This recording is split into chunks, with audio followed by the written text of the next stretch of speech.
Namaste devotees. This is a very powerful day because today Vriddhi Yoga has come and this yoga gives success easily. On this auspicious day, I am going to chant a very powerful Uchchishta Ganapati mantra. This mantra is told by Mother Goddess Gauri. By listening to this powerful mantra today with devotion for 108 times, attractive personality will be obtained, obstacles will be removed, and also happiness will be obtained. Before listening to the mantra, if you are new to the channel, subscribe the channel, press the nearby bell icon and select all option. Also comment as Om Ganeshaya Namaha. शिवस्य मौलावलोक्य चन्द्रं सुषुण्डया मुग्धतया स्वकीयं भग्नं विषाणं परिभाव्य चित्ते आकृष्टचन्द्रो गणपोऽवतान्नः शिवस्य मौलावलोक्य चन्द्रं सुषुण्डया मुग्धतया स्वकीयं भग्नं विषाणं परिभाव्य चित्ते आकृष्टचन्द्रो गणपोऽवतान्नः शिवस्य मौलावलोक्य चन्द्रं सुषुण्डया मुग्धतया स्वकीयं भग्नं विषाणं परिभाव्य चित्ते आकृष्टचन्द्रो गणपोऽवतान्नः शिवस्य मौलावलोक्य चन्द्रं सुषुण्डया मुग्धतया स्वकीयं भग्नं विषाणं परिभाव्य चित्ते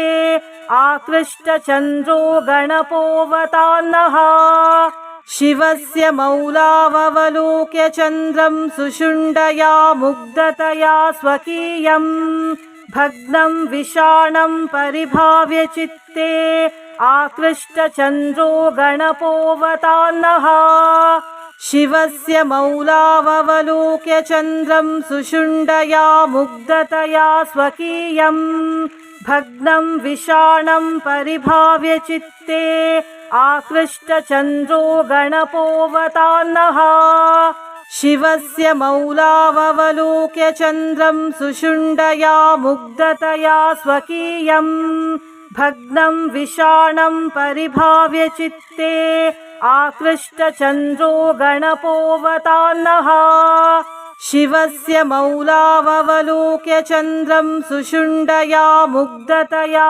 स्वकीयं भग्नं विषाणं परिभाव्य चित्ते आकृष्टचन्द्रो गणपोऽवतान्नः शिवस्य मौलावलोक्य चन्द्रं सुषुण्डया मुग्धतया स्वकीयं भग्नं विषाणं परिभाव्य चित्ते आकृष्टचन्द्रो गणपोऽवतान्नः शिवस्य मौलावलोक्य चन्द्रं सुषुण्डया मुग्धतया स्वकीयं भग्नं विषाणं परिभाव्य चित्ते आकृष्टचन्द्रो गणपोऽवतान्नः शिवस्य मौलावलोक्य चन्द्रं सुषुण्डया मुग्धतया स्वकीयं भग्नं विषाणं परिभाव्य चित्ते आकृष्टचन्द्रो गणपोऽवतान्नः शिवस्य मौलावलोक्य चन्द्रं सुषुण्डया मुग्धतया स्वकीयं भग्नं विषाणं परिभाव्य चित्ते आकृष्टचन्द्रो गणपोऽवतान्नः शिवस्य मौलावलोक्य चन्द्रं सुषुण्डया मुग्धतया स्वकीयं भग्नं विषाणं परिभाव्य चित्ते आकृष्टचन्द्रो गणपोऽवतान्नः शिवस्य मौलावलोक्य चन्द्रं सुषुण्डया मुग्धतया स्वकीयं भग्नं विषाणं परिभाव्य चित्ते आकृष्टचन्द्रो गणपोऽवतान्नः शिवस्य मौलावलोक्य चन्द्रं सुषुण्डया मुग्धतया स्वकीयं भग्नं विषाणं परिभाव्य चित्ते आकृष्टचन्द्रो गणपोऽवतान्नः शिवस्य मौलावलोक्य चन्द्रं सुषुण्डया मुग्धतया स्वकीयं भग्नं विषाणं परिभाव्य चित्ते आकृष्टचन्द्रो गणपोऽवतान्नः शिवस्य मौलावलोक्य चन्द्रं सुषुण्डया मुग्धतया स्वकीयं भग्नं विषाणं परिभाव्य चित्ते आकृष्टचन्द्रो गणपोऽवतान्नः शिवस्य मौलावलोक्य चन्द्रं सुषुण्डया मुग्धतया स्वकीयं भग्नं विषाणं परिभाव्य चित्ते आकृष्टचन्द्रो गणपोऽवतान्नः शिवस्य मौलावलोक्य चन्द्रं सुषुण्डया मुग्धतया स्वकीयं भग्नं विषाणं परिभाव्य चित्ते आकृष्टचन्द्रो गणपोऽवतान्नः शिवस्य मौलावलोक्य चन्द्रं सुषुण्डया मुग्धतया स्वकीयं भग्नं विषाणं परिभाव्य चित्ते आकृष्टचन्द्रो गणपोऽवतान्नः शिवस्य मौलावलोक्य चन्द्रं सुषुण्डया मुग्धतया स्वकीयं भग्नं विषाणं परिभाव्य चित्ते आकृष्टचन्द्रो गणपोऽवतान्नः शिवस्य मौलावलोक्य चन्द्रं सुषुण्डया मुग्धतया स्वकीयं भग्नं विषाणं परिभाव्य चित्ते आकृष्टचन्द्रो गणपोऽवतान्नः शिवस्य मौलावलोक्य चन्द्रं सुषुण्डया मुग्धतया स्वकीयं भग्नं विषाणं परिभाव्य चित्ते आकृष्टचन्द्रो गणपोऽवतान्नः शिवस्य मौलावलोक्य चन्द्रं सुषुण्डया मुग्धतया स्वकीयं भग्नं विषाणं परिभाव्य चित्ते आकृष्टचन्द्रो गणपोऽवतान्नः शिवस्य मौलावलोक्य चन्द्रं सुषुण्डया मुग्धतया स्वकीयं भग्नं विषाणं परिभाव्य चित्ते आकृष्टचन्द्रो गणपोऽवतान्नः शिवस्य मौलावलोक्य चन्द्रं सुषुण्डया मुग्धतया स्वकीयं भग्नं विषाणं परिभाव्य चित्ते आकृष्टचन्द्रो गणपोऽवतान्नः शिवस्य मौलावलोक्य चन्द्रं सुषुण्डया मुग्धतया स्वकीयं भग्नं विषाणं परिभाव्य चित्ते आकृष्टचन्द्रो गणपोऽवतान्नः शिवस्य मौलावलोक्य चन्द्रं सुषुण्डया मुग्धतया स्वकीयं भग्नं विषाणं परिभाव्य चित्ते आकृष्टचन्द्रो गणपोऽवतान्नः शिवस्य मौलावलोक्य चन्द्रं सुषुण्डया मुग्धतया स्वकीयं भग्नं विषाणं परिभाव्य चित्ते आकृष्टचन्द्रो गणपोऽवतान्नः शिवस्य मौलावलोक्य चन्द्रं सुषुण्डया मुग्धतया स्वकीयं भग्नं विषाणं परिभाव्य चित्ते आकृष्टचन्द्रो गणपोऽवतान्नः शिवस्य मौलावलोक्य चन्द्रं सुषुण्डया मुग्धतया स्वकीयं भग्नं विषाणं परिभाव्य चित्ते आकृष्टचन्द्रो गणपोऽवतान्नः शिवस्य मौलावलोक्य चन्द्रं सुषुण्डया मुग्धतया स्वकीयं भग्नं विषाणं परिभाव्य चित्ते आकृष्टचन्द्रो गणपोऽवतान्नः शिवस्य मौलावलोक्य चन्द्रं सुषुण्डया मुग्धतया स्वकीयं भग्नं विषाणं परिभाव्य चित्ते आकृष्टचन्द्रो गणपोऽवतान्नः शिवस्य मौलावलोक्य चन्द्रं सुषुण्डया मुग्धतया स्वकीयं भग्नं विषाणं परिभाव्य चित्ते आकृष्टचन्द्रो गणपोऽवतान्नः शिवस्य मौलावलोक्य चन्द्रं सुषुण्डया मुग्धतया स्वकीयं भग्नं विषाणं परिभाव्य चित्ते आकृष्टचन्द्रो गणपोऽवतान्नः शिवस्य मौलावलोक्य चन्द्रं सुषुण्डया मुग्धतया स्वकीयं भग्नं विषाणं परिभाव्य चित्ते आकृष्टचन्द्रो गणपोऽवतान्नः शिवस्य मौलावलोक्य चन्द्रं सुषुण्डया मुग्धतया स्वकीयं भग्नं विषाणं परिभाव्य चित्ते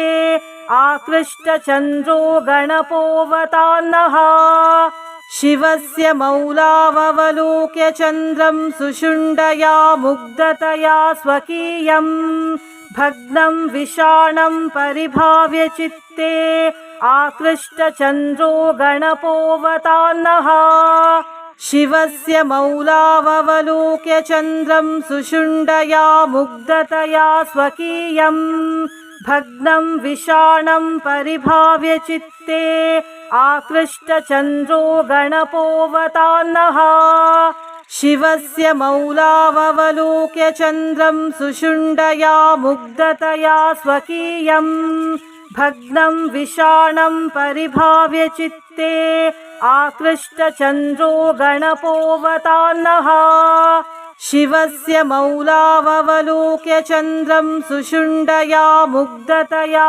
स्वकीयं भग्नं विषाणं परिभाव्य चित्ते आकृष्टचन्द्रो गणपोऽवतान्नः शिवस्य मौलावलोक्य चन्द्रं सुषुण्डया मुग्धतया स्वकीयं भग्नं विषाणं परिभाव्य चित्ते आकृष्टचन्द्रो गणपोऽवतान्नः शिवस्य मौलावलोक्य चन्द्रं सुषुण्डया मुग्धतया स्वकीयं भग्नं विषाणं परिभाव्य चित्ते आकृष्टचन्द्रो गणपोऽवतान्नः शिवस्य मौलावलोक्य चन्द्रं सुषुण्डया मुग्धतया स्वकीयं भग्नं विषाणं परिभाव्य चित्ते आकृष्टचन्द्रो गणपोऽवतान्नः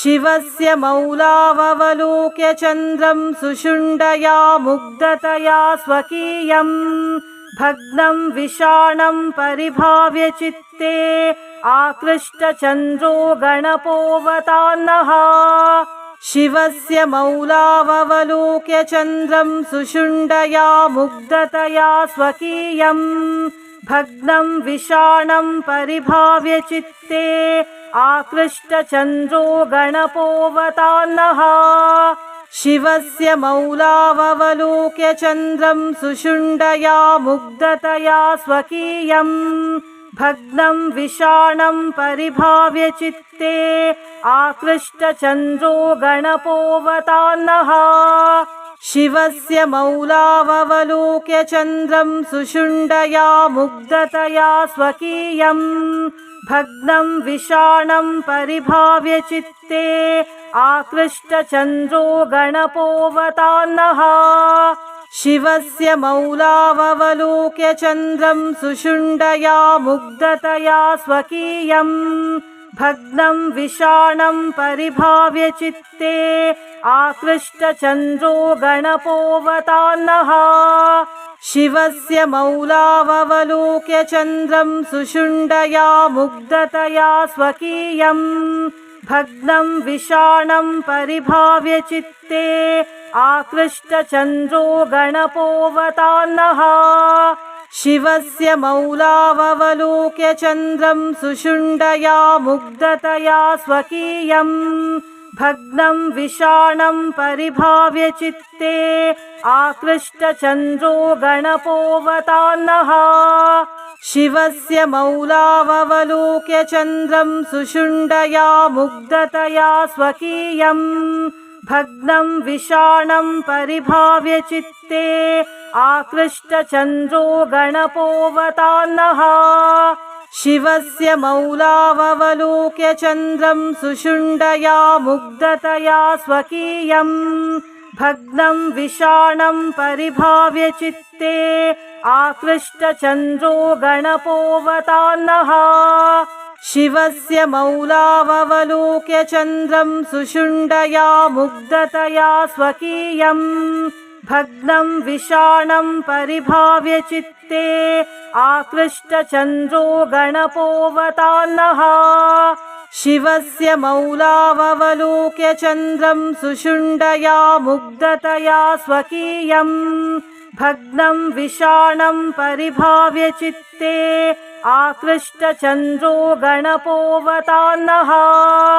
शिवस्य मौलावलोक्य चन्द्रं सुषुण्डया मुग्धतया स्वकीयं भग्नं विषाणं परिभाव्य चित्ते आकृष्टचन्द्रो गणपोऽवतान्नः शिवस्य मौलावलोक्य चन्द्रं सुषुण्डया मुग्धतया स्वकीयं भग्नं विषाणं परिभाव्य चित्ते आकृष्टचन्द्रो गणपोऽवतान्नः शिवस्य मौलावलोक्य चन्द्रं सुषुण्डया मुग्धतया स्वकीयं भग्नं विषाणं परिभाव्य चित्ते आकृष्टचन्द्रो गणपोऽवतान्नः शिवस्य मौलावलोक्य चन्द्रं सुषुण्डया मुग्धतया स्वकीयं भग्नं विषाणं परिभाव्य चित्ते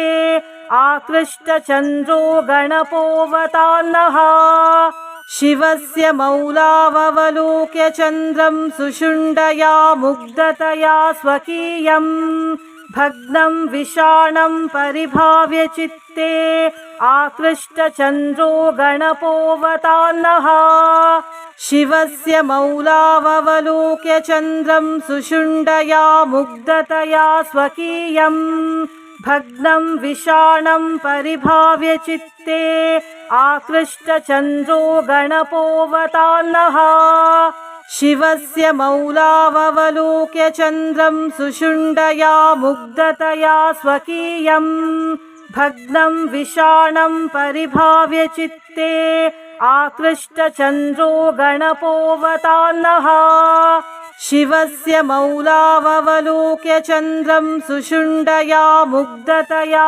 स्वकीयं भग्नं विषाणं परिभाव्य चित्ते आकृष्टचन्द्रो गणपोऽवतान्नः शिवस्य मौलावलोक्य चन्द्रं सुषुण्डया मुग्धतया स्वकीयं भग्नं विषाणं परिभाव्य चित्ते आकृष्टचन्द्रो गणपोऽवतान्नः शिवस्य मौलावलोक्य चन्द्रं सुषुण्डया मुग्धतया स्वकीयं भग्नं विषाणं परिभाव्य चित्ते आकृष्टचन्द्रो गणपोऽवतान्नः शिवस्य मौलावलोक्य चन्द्रं सुषुण्डया मुग्धतया स्वकीयं भग्नं विषाणं परिभाव्य चित्ते आकृष्टचन्द्रो गणपोऽवतान्नः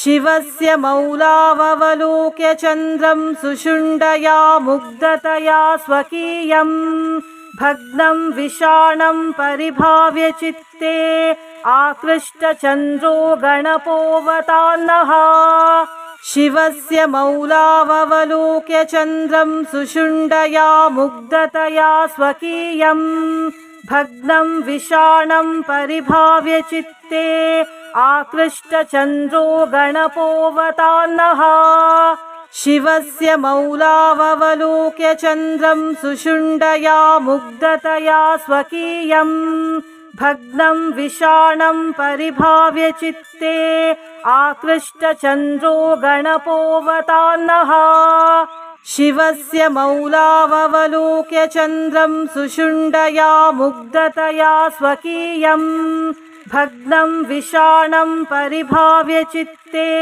आकृष्टचन्द्रो गणपोऽवतान्नः। शिवस्य मौलावलोक्य चन्द्रं सुषुण्डया मुग्धतया स्वकीयं भग्नं विषाणं परिभाव्य चित्ते आकृष्टचन्द्रो गणपोऽवतान्नः।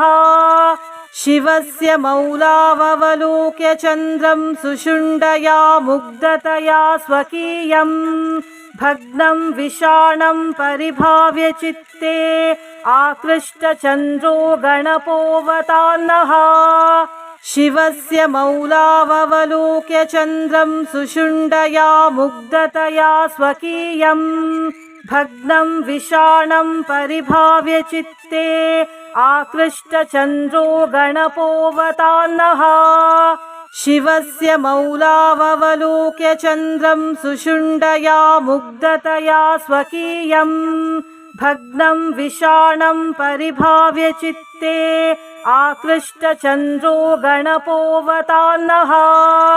शिवस्य मौलावलोक्य चन्द्रं सुषुण्डया मुग्धतया स्वकीयं भग्नं विषाणं परिभाव्य चित्ते आकृष्टचन्द्रो गणपोऽवतान्नः। शिवस्य मौलावलोक्य चन्द्रं सुषुण्डया मुग्धतया स्वकीयं भग्नं विषाणं परिभाव्य चित्ते आकृष्टचन्द्रो गणपोऽवतान्नः।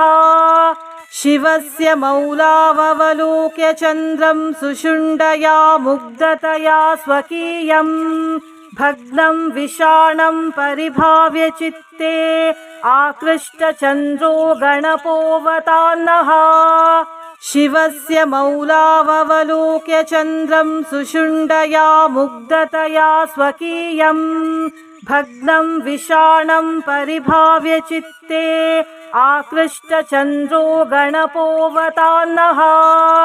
शिवस्य मौलावलोक्य चन्द्रं सुषुण्डया मुग्धतया स्वकीयं भग्नं विषाणं परिभाव्य चित्ते आकृष्टचन्द्रो गणपोऽवतान्नः।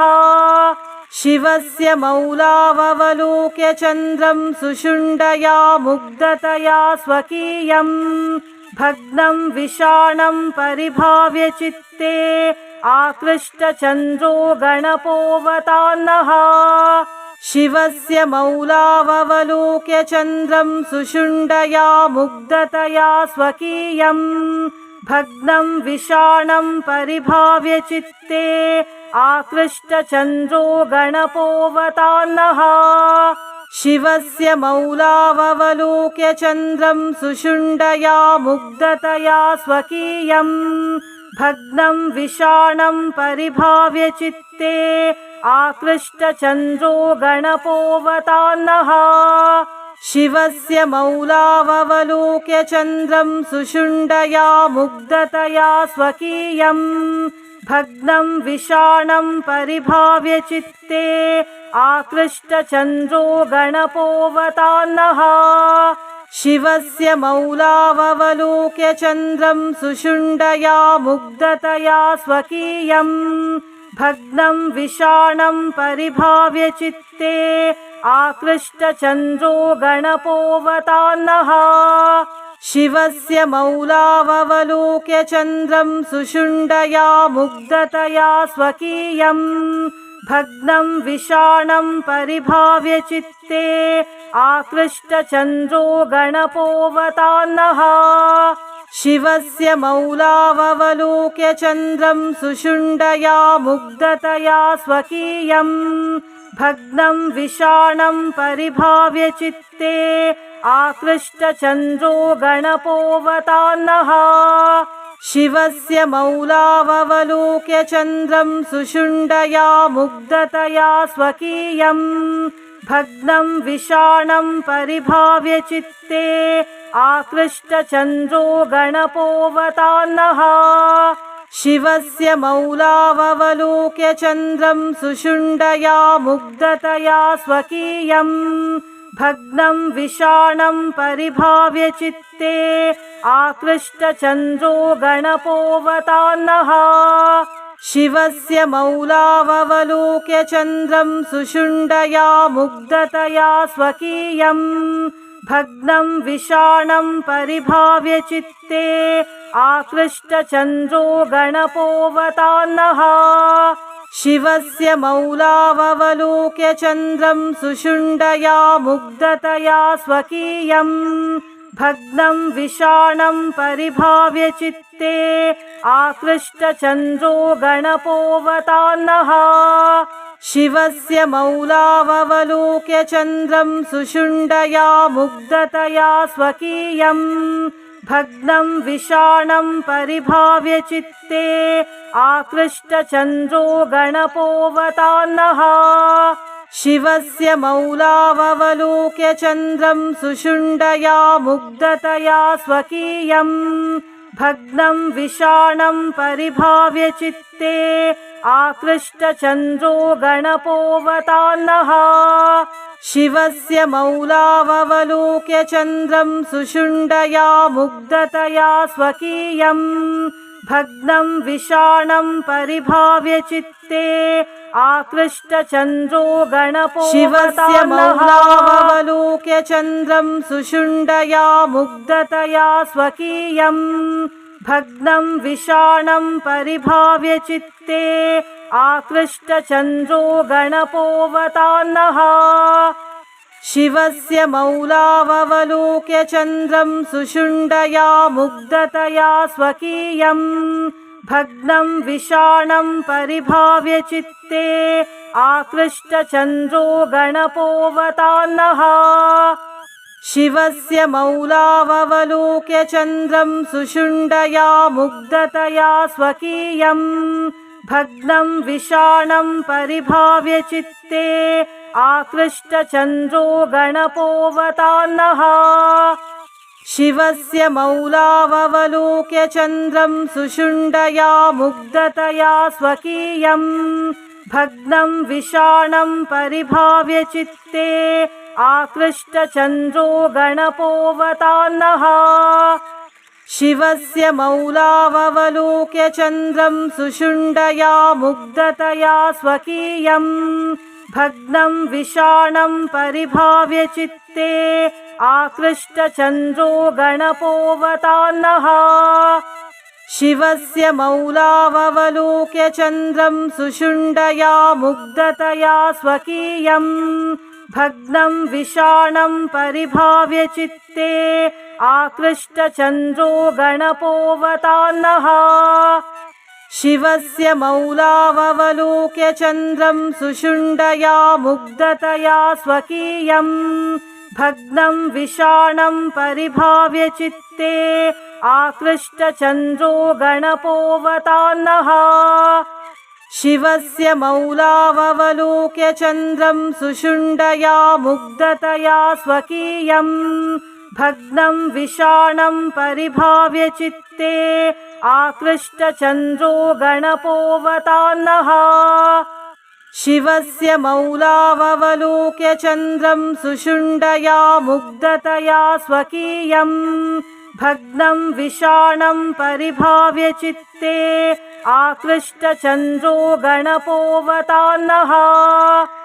शिवस्य मौलावलोक्य चन्द्रं सुषुण्डया मुग्धतया स्वकीयं भग्नं विषाणं परिभाव्य चित्ते आकृष्टचन्द्रो गणपोऽवतान्नः। शिवस्य मौलावलोक्य चन्द्रं सुषुण्डया मुग्धतया स्वकीयं भग्नं विषाणं परिभाव्य चित्ते आकृष्टचन्द्रो गणपोऽवतान्नः।